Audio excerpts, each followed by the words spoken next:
Hi, this is James from Tabletop Gaming Guild, and today we're going to take a look at Imperial Settlers. Imperial Settlers is designed by Anasi Chevacek and published by Portal Games. It is a 1 to 4 player game. In this game, you're going to pick a civilization and you're going to try to build it up to be the most glorious civilization. The person at the end of 5 rounds with the most points wins. Let's go ahead down to the table here. I'm going to give you a super brief overview of the game, and then we'll come back and I'll give you my final thoughts.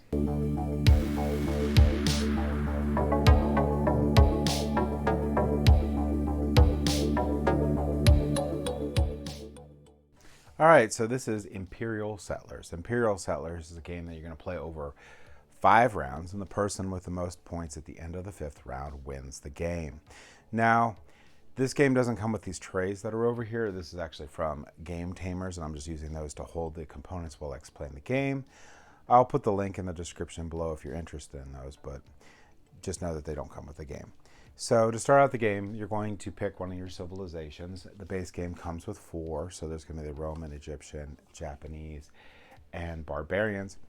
Each race has, or each civilization, sorry, has different production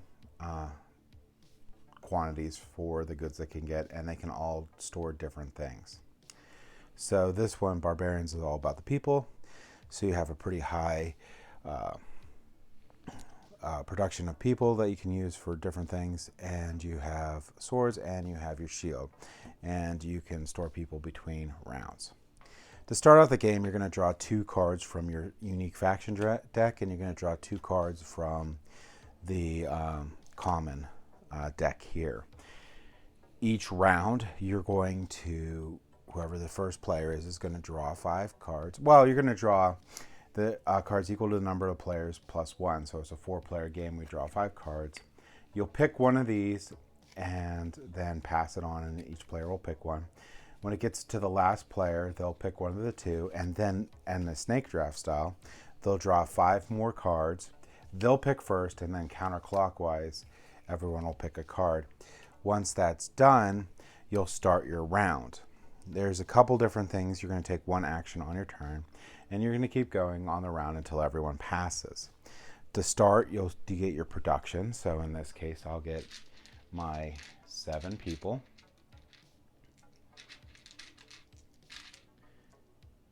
So I get 7 people.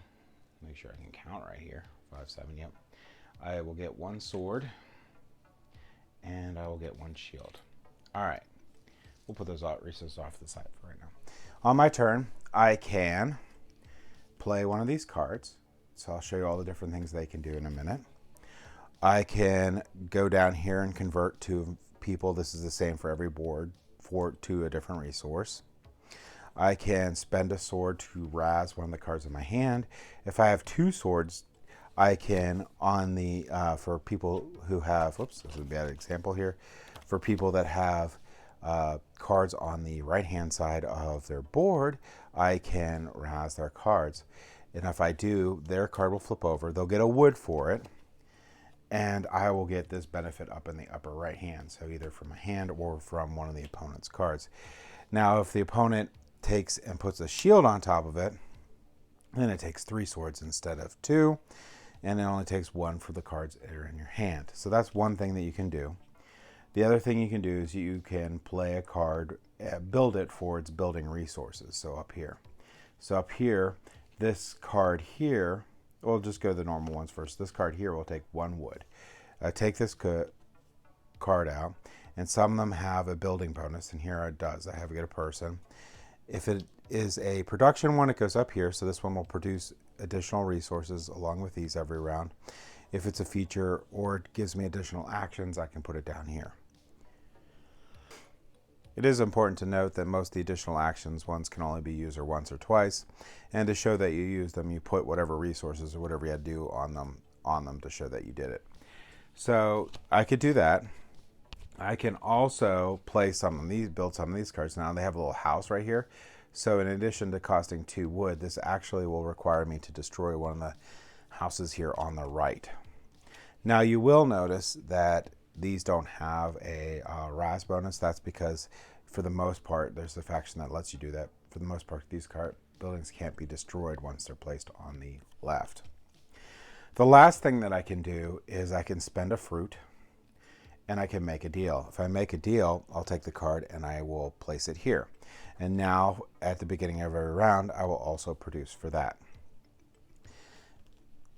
That, in a very short nutshell, is how to play Imperial Settlers. A couple things of note that are important in the game is remember when you place these cards out that on your turn, that you may want to put this shield on them to protect them, especially ones that might be very desirable to get those resources for other players to get those resources. You may want to protect it.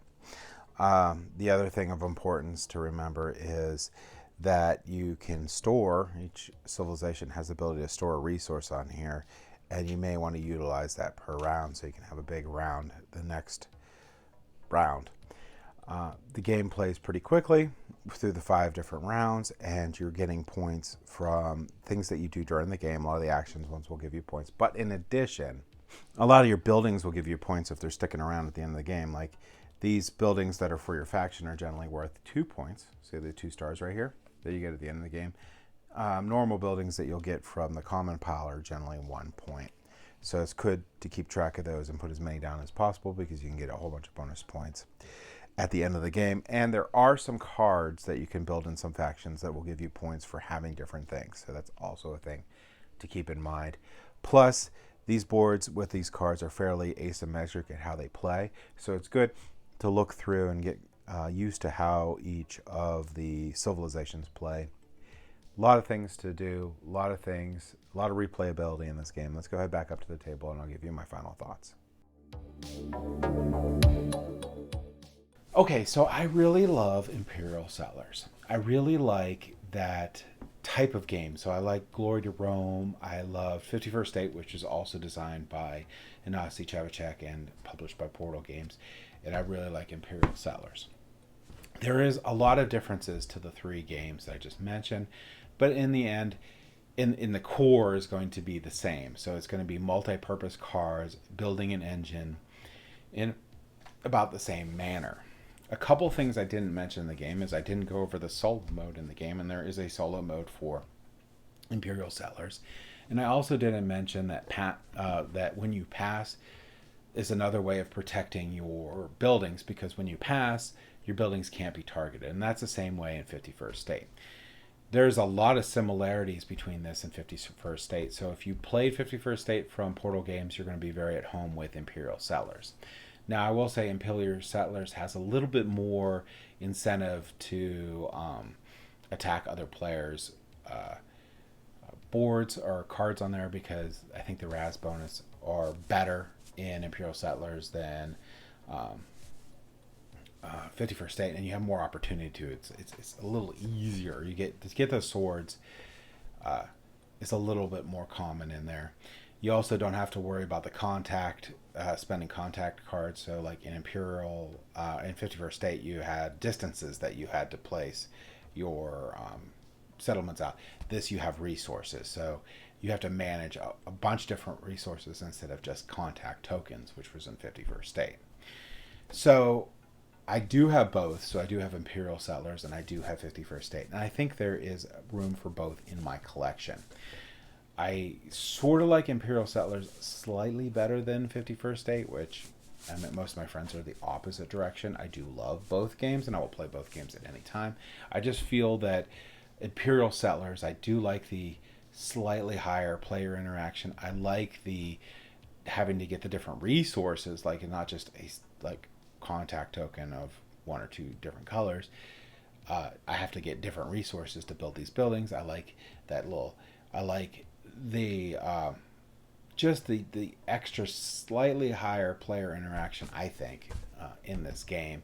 And I also think that the theme for Imperial Settlers is a little bit more broadly accepted than the theme for 51st State, which I actually like the theme of 51st State better than Imperial Settlers, but I found that most people are drawn more to Imperial Settlers theme of the civilization building than 51st State, which is the dystopia theme. Basically, you got your Mad Max style theme on that one. So I know I talked about a different game almost as much as I talked about Imperial Settlers, but Imperial Settlers, if you're looking for a good light, very light civilization style game with a really unique, well, at least not found in very many games, multi-purpose card system, I would highly recommend picking up Imperial Settlers. Thank you for watching.